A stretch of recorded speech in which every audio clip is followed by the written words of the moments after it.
Pinaliwanag ni Yuan na talagang hindi niya maintindihan ang kanyang nararamdaman.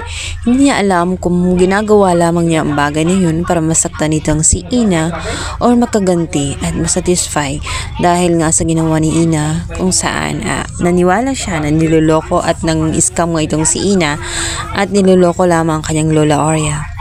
Ngunit habang ginagawa niya ang pag-revenge dito kay Ina ay mas lalo niyang naiintindihan na talagang hindi rin na pala niya kaya na pabayaan na lamang itong si Ina. Ibig sabihin kasi ay mahal talaga niya itong si Ina higit pa sa isang kaibigan. Hanggang sa hindi nila namalayan na unting-unting nagkalapit ang kanilang mga muka at muntikan na sila magkahalikan. Ngunit ilang saglit na nga lang ay nandyan na nga ang rescue kung saan nakita mismo nitong si Amy at nitong si Francis. Kaya naman medyo na hurt itong si Francis at itong si Amy na boyfriend nga nitong si Yuan. Ngunit kahit ganun ang nangyari ay nagde-deny pa rin ng dalawa. Hindi pa rin nila aaminin ang totoo nilang nararamdaman. In denial stage ang dalawa. Samantalang itong si Amy ay umuusok na naman ng ilong sa sobrang selos. Ngunit sinabi ni Yuan na wala siyang dapat ipagselos sapagkat siya naman ang kanyang girlfriend at kung ano mang nangyari sa kanila ay walang ibig sabihin yon. Pinagtatakpan lamang ni Yuan ang kanyang nararamdaman dahil ayaw din naman niya na masaktan itong si Amy.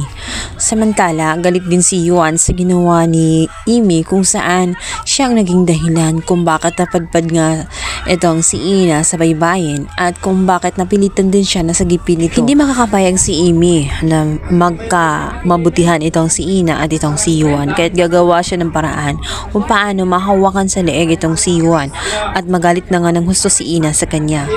Samantala, hindi naman nagustuhan nitong si Joanna ang mungkahi nga ni Lani at nitong si Charlie kung saan ibebenta na lamang ang share bago tuluyang lumugmok ang kaniyang kumpanya. Hindi niya kasi matanggap na matatalo na nga siya ni Ina. Sinabi ni Lani na hindi basta-basta ang kanyang kalaban na si Ina dahil magaling ito.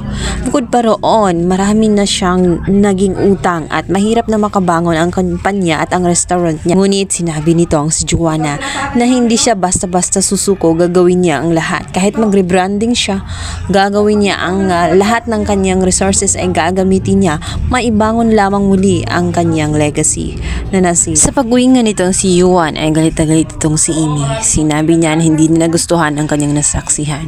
Malamang ay may aaminin nga ang kanyang kapatid na si Yuan tungkol sa kanilang dalawang ni Ina kung saan kitang-kita nila sa dalawang mata na muntikan na sila magkahalikan.